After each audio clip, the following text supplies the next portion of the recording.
चलिए, तो स्वागत करता हूं मैं आपका एक और हमारे सेशन में। तो आज के सेशन में मैं आपको बताने वाला हूं सॉफ्टवेयर डेवलपमेंट लाइफ साइकिल क्या होती है। तो सॉफ्टवेयर डेवलपमेंट करने की हमारी एक प्रॉपर एक प्रोसेस होता है जो हमें फॉलो करना होता है सॉफ्टवेयर डेवलप करते टाइम। उसके बाद ही हमारा जो सॉफ्टवेयर है वो डेवलप हो पाता है। तो उससे रिलेटेड कौन कौन से स्टेप्स हैं वो आज हम देखने वाले हैं। ठीक है। एंड ये one of the most important interview question है, सिर्फ और सिर्फ आपके एग्जाम से रिलेटेड ही नहीं। आपके एग्जाम में बीसीए, बीटेक, एमसीए जो भी आप कंप्यूटर साइंस की डिग्री ले रहे होगे वहां पे ये क्वेश्चन बनता ही बनता है। बट अपार्ट फ्रॉम दैट आपको ये क्वेश्चन इंटरव्यू में भी पूछा जाता है। मेरे से पर्सनली पूछा हुआ है। जब मैंने इन्फोसिस का इंटरव्यू दिया था कुछ टाइम पहले, तो वहां पे मेरे से पहले जो जो आपका मैनेजरियल राउंड होता है, फर्स्ट राउंड जो होता है, वहां पे आपको थ्योरेटिकल कंसेप्ट ही पूछे जाते हैं। कोडिंग राउंड तो बाद में आता है। बट आपका जो पहला राउंड होता है वो थ्योरेटिकल बेस पे होता है कि सॉफ्टवेयर डेवलपमेंट लाइफ साइकिल क्या होती है, ठीक है, कितने तरीके के मॉडल हैं हमारे पास, तो ये सारी चीजें होती हैं। तो आज मैं आपको बताने वाला हूँ सॉफ्टवेयर डेवलपमेंट लाइफ साइकिल क्या होती है। ठीक है। तो जैसे कि आप नाम से थोड़ा थोड़ा आइडिया लगा पा रहे होंगे, लाइफ साइकिल। ठीक है, कि सॉफ्टवेयर जब बनता है तो कुछ को बनाने के कुछ प्रोसेस होगा, ठीक है, जो कि हमें फॉलो करना होगा। तो सबसे पहले इससे सॉफ्टवेयर डेवलपमेंट लाइफ साइकिल देखने से पहले हम लोग ये देख लेते हैं कि एक्चुअल में सॉफ्टवेयर क्या होता है। ठीक है। वैसे तो ये बहुत बेसिक्स इसकी हमारी डेफिनेशन है, आप गूगल वगैरह कर सकते हो, डेफिनेशंस आपको इजीली मिल जाएगी। मैं आपको इंग्लिश में डेफिनेशन वगैरह आपको नहीं समझाने वाला। मैं बस आपको समझा रहा हूँ कि सॉफ्टवेयर डेवलपमेंट लाइफ साइकिल होती क्या है, ताकि आप इंटरव्यू में इसका जवाब अच्छे से दे पाओ। ठीक है। तो सबसे पहले हम देखते हैं एसडीएलसी समझने से पहले हम देखते हैं एक्चुअल में सॉफ्टवेयर क्या होता है, जो कि 7वीं 8वीं क्लास की हमारी बुक्स में डेफिनेशन लिखी होती है। ठीक है। तो कोई बता सकता है सॉफ्टवेयर की डेफिनेशन क्या होती है? कोई भी अनम्यूट करके बता सकता हो तो।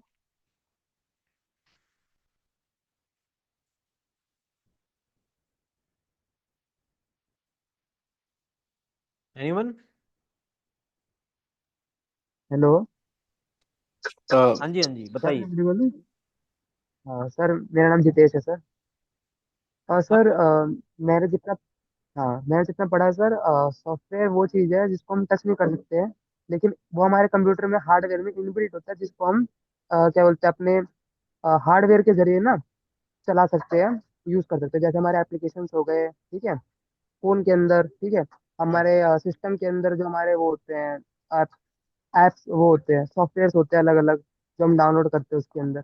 वो सारी चीजें सॉफ्टवेयर होती है जिसको हम टच नहीं कर सकते, लेकिन हाँ वी कैन यूज इट। ठीक है। तो काफी काफी सही बताया, लेकिन कुछ कुछ चीजें थोड़ी सी बिल्कुल, मतलब कह सकते हैं कि आपने जैसे स्कूल लेवल की जो डेफिनेशन हमें पढ़ाई जाती है ना, वो सबको यही पढ़ाई जाती है। खैर हमें भी यही पढ़ाई गई थी कि जिन चीजों को हम छू सकते हैं उनको हार्डवेयर कहते हैं, जिनको नहीं छू सकते उनको सॉफ्टवेयर कहते हैं। वो एक जनरल सी चीज है। बट एक्चुअल में जब आप एज अ सॉफ्टवेयर इंजीनियर कहीं पे इंटरव्यू दोगे तो ये डेफिनेशन आप नहीं बोल सकते। ठीक है, हालांकि ये कोई पूछता भी नहीं है, क्योंकि ये बहुत बेसिक सी चीज है कि सॉफ्टवेयर क्या होता है, ये कोई पूछने नहीं वाला आपसे। बट हाँ, सॉफ्टवेयर डेवलपमेंट लाइफ साइकिल पूछते हैं। ठीक है। तो इसकी डेफिनेशन क्या होती है, आप चाहो तो गूगल कर सकते हो। इसकी सिंपल सी डेफिनेशन आपकी ये बन सकती है कि it is a set of instructions that you give to a machine. जैसे कि मैं यहाँ पे लिखूंगा, व्हाट इज ए सॉफ्टवेयर, तो आपको ऐसी कोई डेफिनेशन यहाँ पे देखने को मिलेगी। ये देखो, it is a set of instructions that tells a device what to do, how to do and when to do. ठीक है, ये इसकी एक बेसिक सी डेफिनेशन है। अब ये आपके दो टाइप के होते हैं, एप्लीकेशन सॉफ्टवेयर, सिस्टम सॉफ्टवेयर। ठीक है, इसके एग्जांपल हैं आपके एमएस वर्ड है, वर्ड प्रोसेसर जो इनबिल्ट आता है उसके अंदर, सिस्टम सॉफ्टवेयर में आ जाएंगे आपके। ठीक है। तो ये सारी चीजें आपके सॉफ्टवेयर से रिलेटेड होता है कि सॉफ्टवेयर क्या होता है। एक्चुअल में सॉफ्टवेयर की डेफिनेशन आपकी सिंपल सी यही है, it is a set of instructions और सेट ऑफ कोड्स, ठीक है, दैट जब आप उसको कंपाइल करके बनाओगे तो आपका एक सॉफ्टवेयर बन जाएगा, और वो फिर आपका आपके जो जो भी आपने टास्क उसमें लिखे होंगे वो परफॉर्म करेगा। ठीक है। तो ये सिंपल सी डेफिनेशन होती है सॉफ्टवेयर की। अब हम देख लेते हैं एसडीएलसी क्या होता है। ठीक है। तो अब हम आ जाते हैं एसडीएलसी पे, सॉफ्टवेयर डेवलपमेंट लाइफ साइकिल क्या होती है। तो जैसे कि मैंने स्टार्टिंग में ही बताया था, सॉफ्टवेयर को डेवलप करने का एक तरीका है, उसके कुछ स्टेप्स हैं जो मैं आपको अभी बताने वाला हूं, और वो आपको ध्यान में रखने होंगे। चलिए, देखो ये सारे स्टेप्स जो हैं वो आपके स्क्रीन पे एक ही बार में आपको दिखाई दे रहे होंगे। ठीक है। देखो, सबसे पहला जो स्टेप आता है वो आता है आपका रिक्वायरमेंट एनालिसिस। कि आपके पास कोई, जब आपने कोई सॉफ्टवेयर को क्रिएट करना है तो आपको पहले रिक्वायरमेंट गैदर करनी है। अब रिक्वायरमेंट कहाँ से गैदर कर सकते हो? फॉर एग्जांपल आप फ्रीलांसर हो, आप कोई वेबसाइट्स वगैरह बनाते हो और उसका कुछ चार्ज करते हो, ठीक है, अपने अकॉर्डिंग, जो भी वेबसाइट के अकॉर्डिंग।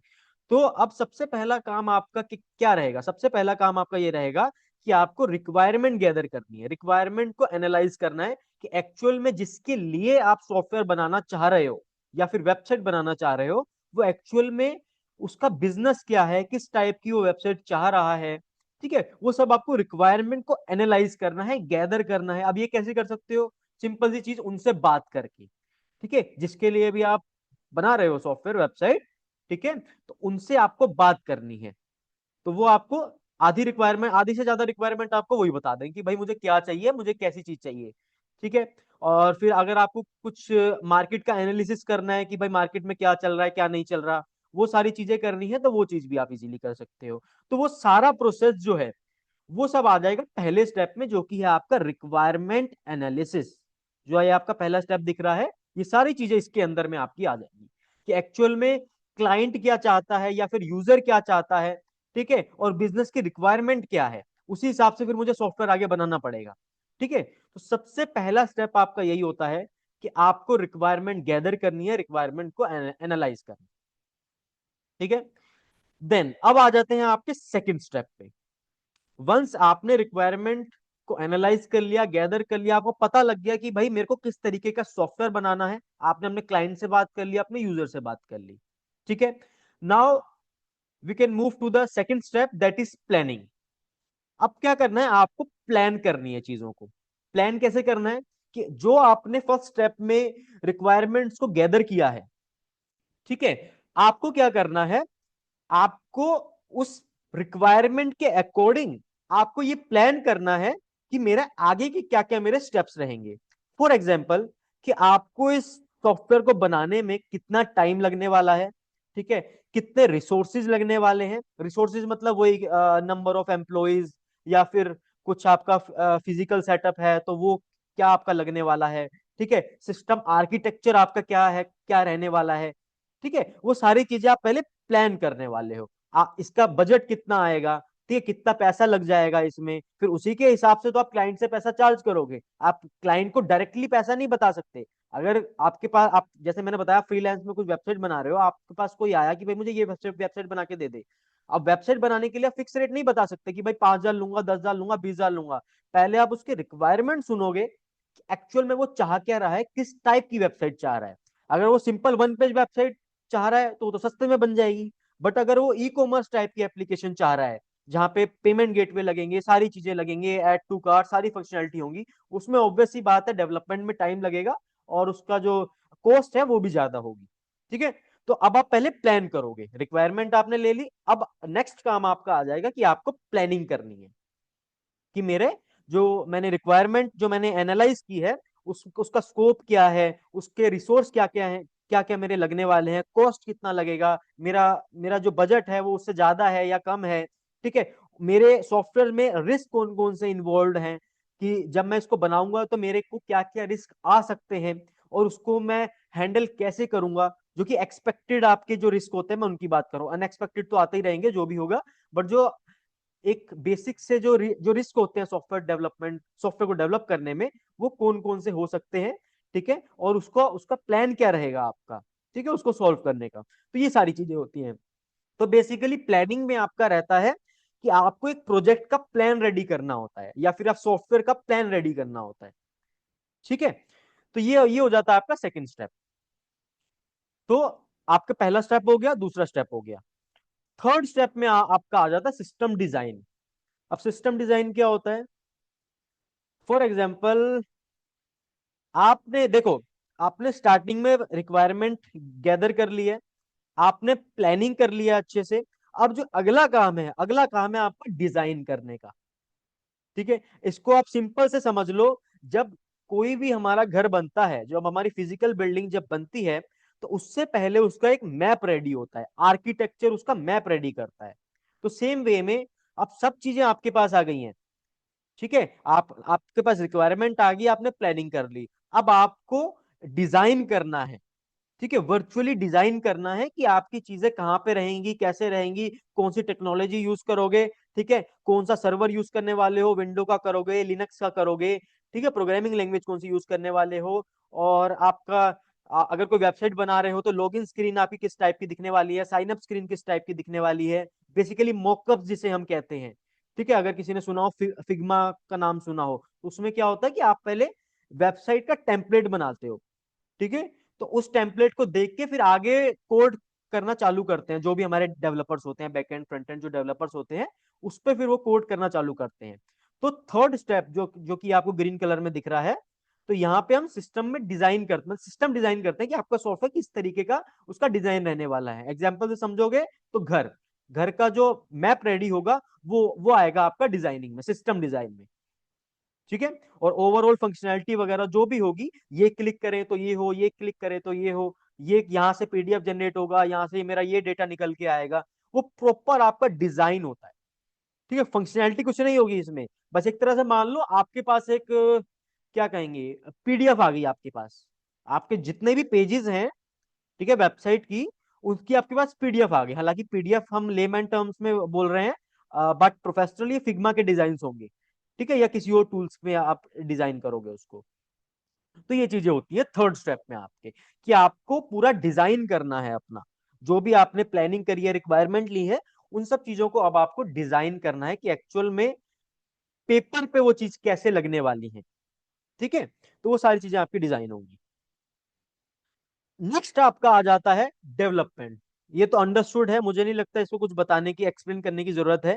ठीक है, आपके पास सब चीज आ गई, आपका आपको घर बनाना था, ठीक है, आपने रिक्वायरमेंट ले ली कि भाई मेरे को यहाँ पे इतने कमरे चाहिए, यहाँ पे वॉशरूम चाहिए, यहाँ बाथरूम चाहिए, यहाँ पे ये चाहिए, यहाँ पे वो चाहिए, ठीक है।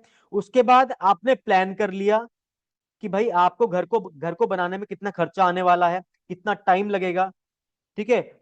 टाइम भी तो जरूरी है ना, अगर मैं घर बना रहा हूं तो उस टाइम तक मेरे को रेंट पे रहना पड़ेगा, उस घर में तो मैं रह नहीं सकता, वो तो अभी बना नहीं है, तो वो सारी चीजें डिजाइन करनी जरूरी हो जाती हैं। सेम वे में सॉफ्टवेयर में होता है आपका, ठीक है, कि जब आप सॉफ्टवेयर को बना रहे हो तो आपको एक एस्टिमेट टाइम पता होना चाहिए, ठीक है। वो इजीली हमारा निकल के आ जाता है, जो भी हमारे सीनियर्स होते हैं उनसे हम बातचीत करते हैं, अगर आप फ्रेशर हो तो स्टार्टिंग में आप नहीं बता पाओगे, बट वो हम इजीली एक टीम में जब वर्क करते हैं तो वो इजीली हमारा निकल के आ जाता है। ठीक है, टाइम कितना लगेगा, बजट कितना लगेगा, घर को बनाने में पैसा कितना लगने वाला है, ठीक है, वो सारी चीजें आ जाएंगी प्लानिंग के अंदर। ठीक है, थर्ड स्टेप में आ जाएगा डिजाइन। डिजाइन सॉफ्टवेयर का डिजाइन करोगे, यानी कि अगर घर के एग्जांपल से ले तो आप किसी आर्किटेक्चर के पास जाओगे कि भाई मेरा ये मेरी रिक्वायरमेंट है, इतने गज का प्लॉट है, मेरे को यहाँ पे ये रूम चाहिए, वहां पे वो रूम चाहिए, उस फिर वो आर्किटेक्चर अपने हिसाब से आपको बना के दे देगा, उसमें कुछ एडिटिंग होगी, फिर वो आप उसको बता सकते हो। तो थर्ड स्टेप में क्या होता है कि थर्ड स्टेप तक आपको अप्रूवल लेना पड़ता है, ठीक है, कि भाई ये चीजें हम आपने बताई थी रिक्वायरमेंट पे, ये हमने प्लान किया और ये हमने डिजाइन बना के रेडी कर दिया। ठीक है, तो आप क्या करोगे, आप अपने क्लाइंट को भेजोगे या फिर जो भी यूजर है, अगर कंपनी में काम कर रहे हो, ठीक है, तो अपने सीनियर्स को आप भेजोगे, तो वो क्या करेंगे, वो उस डिजाइन को अप्रूव करेंगे, ठीक है, कि भाई हाँ ये चीज है, ये सॉफ्टवेयर है, इस यहाँ पे हमारा डिप्लॉय होगा, ये सर्वर्स होंगे, ठीक है, इतना पैसा, ये वो सारी चीजें उसमें आपके इन्वॉल्व होंगी। ठीक है, तो ये सारी चीजें आ जाएंगी सिस्टम डिजाइन में। फोर्थ में आ जाएगा आपका डेवलपमेंट। डेवलपमेंट मतलब सिंपल सी चीज है, कोडिंग करना। कोडिंग करना चालू कर दो, इम्प्लीमेंटेशन करना चालू कर दो, सारी चीज हो चुकी है, रिक्वायरमेंट ले ली, प्लानिंग कर लिया, डिजाइन कर लिया, अगला काम आपका डेवलपमेंट का है। अब ये काम आ जाएगा आप लोगों का, ठीक है, जो बेसिकली जो सॉफ्टवेयर डेवलपर फील्ड से आ रहे हैं, ठीक है, यहाँ पे आप लोगों का काम आ जाएगा इस फील्ड में, डेवलपमेंट में, स्टार्टिंग में। बट ये चीजें आपको प्रॉपर ही करनी है, सारी चीजें आप ही को करनी है वैसे, बट स्टार्टिंग में आप इनिशियल लेवल पे आप डेवलपमेंट करना सीख रहे हो, ठीक है। आप सॉफ्टवेयर बना रहे हो, छोटे छोटे प्रोग्राम्स लिखना चालू कर रहे हो, Armstrong number, prime number, perfect number, ये क्या है, ये आप कोड लिख रहे हो, ठीक है। तो ये सारी चीजें हैं। फोर्थ पॉइंट भी उम्मीद करता हूँ क्लियर हो गया होगा, अगर किसी को डाउट हो तो अनम्यूट करके पूछ लेना। फिफ्थ आपका आ जाएगा टेस्टिंग। आपने डेवलप कर लिया कोड को, ठीक है, जो रिक्वायरमेंट थी वो आपने उसके हिसाब से एक सॉफ्टवेयर बना लिया। अगला काम आ जाएगा आपका टेस्टिंग का, ठीक है। कोई भी सॉफ्टवेयर जब डेवलप होता है तो उसकी टेस्टिंग करनी बहुत जरूरी होती है, ठीक है। जरूरी नहीं है कि जो आपने सॉफ्टवेयर बनाया है वो 100% आपका वर्किंग हो। एक सॉफ्टवेयर में इतने सारी कॉम्प्लेक्सिटीज होती हैं कि हर एक चीज को टेस्ट करना बहुत ज्यादा जरूरी हो जाता है। ठीक है, तो ये चीज होती है। अब अगला काम आपका आ जाता है, जैसे कि मैंने बताया, टेस्टिंग। ठीक है, टेस्टिंग में क्या होता है, आपको सॉफ्टवेयर को अच्छे से टेस्ट करना है। ये स्क्रीन पे मत चलाओ भाई, कहाँ गया।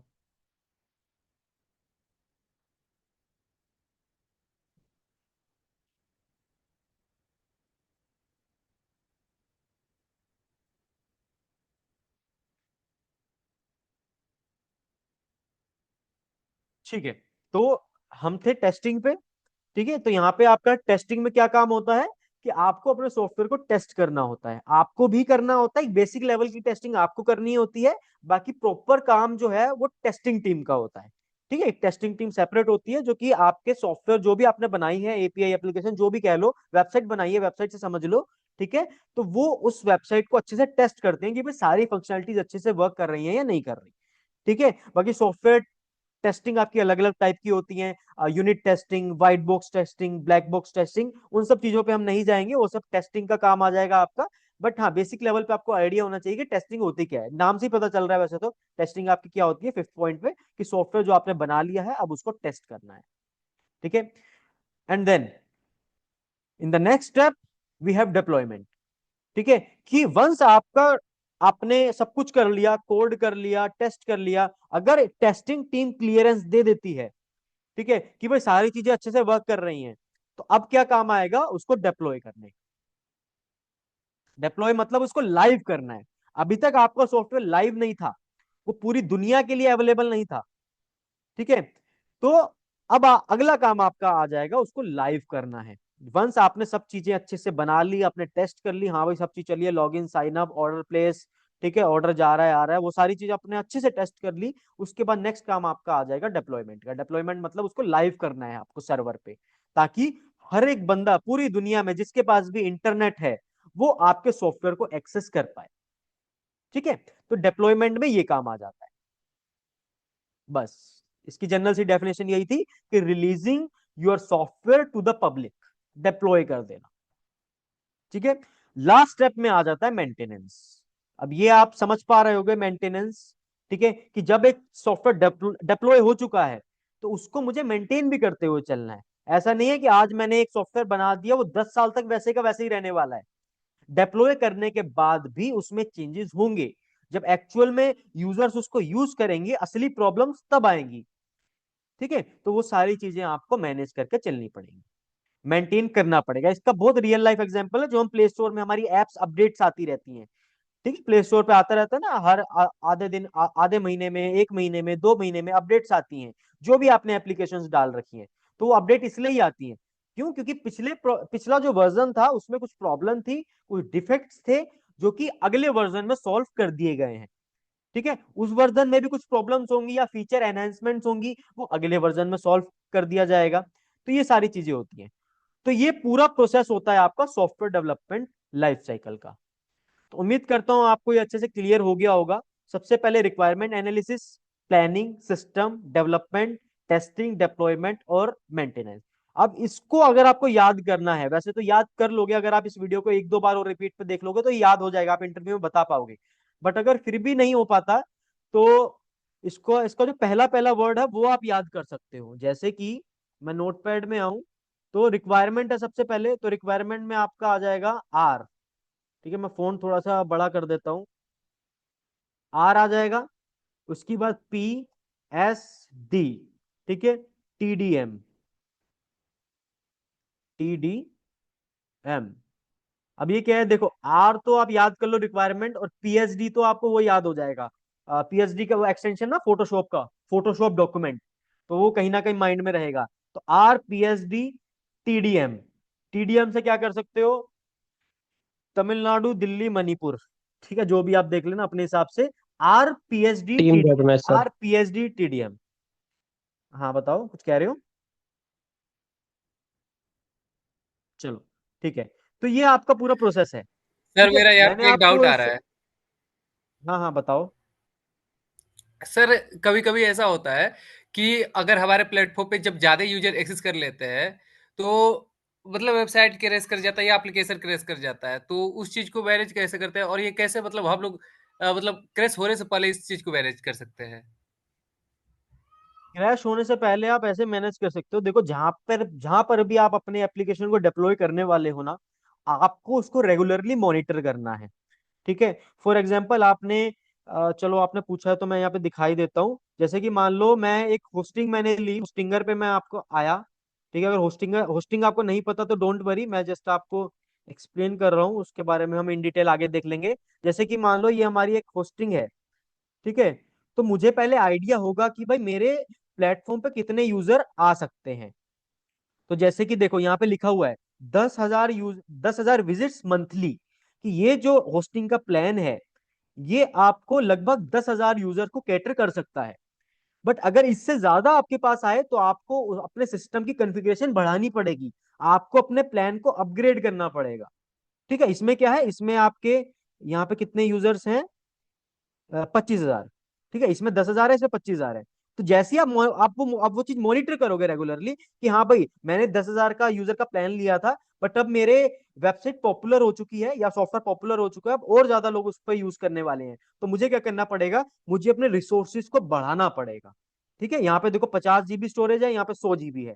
इससे भी काम नहीं बनेगा, अगली वाली पे जाओ, इससे भी नहीं काम बनेगा, अगली वाली पे जाओ। तो वो कॉस्टिंग उस हिसाब से आपकी मैटर करती है।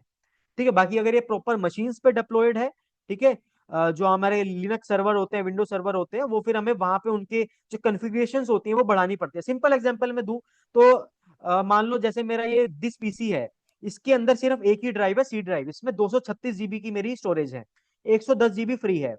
अब ये क्या होगा, जब ये 110 GB मेरी भर जाएगी तो ये लाल लाल दिखाने लग जाएगा, मतलब मुझे पता लग जाएगा कि भाई मुझे अपने हार्ड डिस्क को बढ़ाना पड़ेगा, अदरवाइज मैं काम नहीं कर पाऊंगा अपने सॉफ्टवेयर में। ठीक है, सेम वे में आपका वहां पे होगा। ठीक है, आप मॉनिटर करोगे कि आपके यूजर्स कितने हुए हैं, आपका जो लोड सर है वो कैसे आ रहा है, आपकी रैम कितनी यूज हो रही है, सिस्टम कैसे यूज हो रहा है, वो चीजें आप एनालाइज करके फिर आप डिसीजन ले पाओगे। हाँ बताओ। अभी फिलहाल रिसेंटली केस देखा जाए तो बहुत सारे इन्फ्लुएंसर है जो अपना खुद का वेबसाइट और अपना प्रोडक्ट लॉन्च कर रहे हैं, और पहले दिन उनको तो ये मतलब ये एनालिसिस नहीं रह रहा है कि हाँ वो कितने आज के दिन यूजर आएंगे और कल के दिन कह रहे हैं कि 10 मिनट में मेरा प्रोडक्ट 1 करोड़ का सेल हो गया, 1,000 यूजर एक्सेस कर लिए।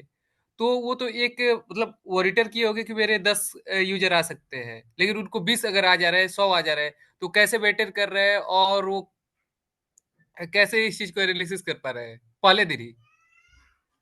देखो 10 भी देखो, स्टार्टिंग में एनालाइज तो आप कर ही लोगे ना, मार्केट की स्टडी तो करोगे ना, कि अगर मैं मान लो क्या कुछ एस्ट्रो की कोई वेबसाइट बना रहा हूँ जिसमें मैं ब्रेसलेट्स बेचता हूँ।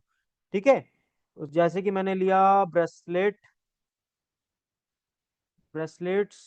को एस्ट्रो वाले जो होते हैं हमारे, ठीक है, इस टाइप के कोई ब्रेसलेट्स हैं। अब आप पहले मार्केट को स्टडी तो करोगे ना कि भाई जो मैं जिस फील्ड में मैं एंटर कर रहा हूँ मार्केट कितनी बड़ी है। ठीक है, और मैं किस हिसाब से मार्केटिंग करने वाला हूँ। अगर मैं ज्यादा मार्केटिंग करने वाला, देखो स्टार्टिंग लेवल पे तो बेसिक सा ही हम सर्वर लेते हैं जो कि बिल्कुल लो लेवल पे रहता है। अगर उससे काम नहीं बनता तो फिर हम उस अपने नेक्स्ट लेवल सर्वर को हम अपने अपग्रेड करते हैं। तो वो चीज आप वहां से सॉल्व कर सकते हो। तो ये चीज आपकी प्रैक्टिकल लाइफ में चीजें ज्यादा आपको समझ में आएंगी, रेदर देन कि आप थ्योरेटिकल आप चीजों को समझो, ये प्रैक्टिकल चीजें आपको ज्यादा समझ में आएंगी। ठीक है, ये आप प्रैक्टिकल कंसेप्ट पूछ रहे हो। ठीक है। तो और कुछ, हाँ किसी ने हैंड्स अप किया है। हाँ पूछो पूछो, अनम्यूट करके पूछ लो।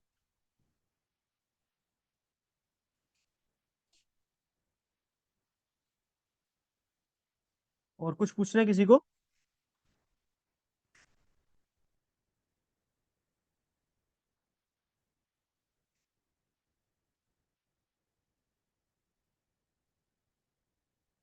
One second. ओके, तो ठीक है फिर, बाकी अगर नहीं पूछना हो तो फिर अब हम अपने नेक्स्ट सेशन में मिलेंगे। तब तक के लिए हमारी पाइथन की सीरीज ऑलमोस्ट हमारी कंप्लीट हो चुकी है, आप लोग चाहो तो हमारे चैनल पे जाके देख सकते हो।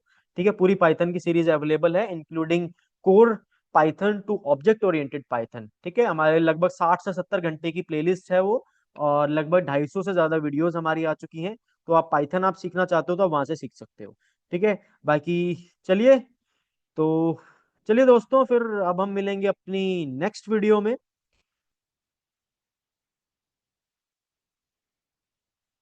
कहाँ गया? तो चलिए दोस्तों, मिलते हैं फिर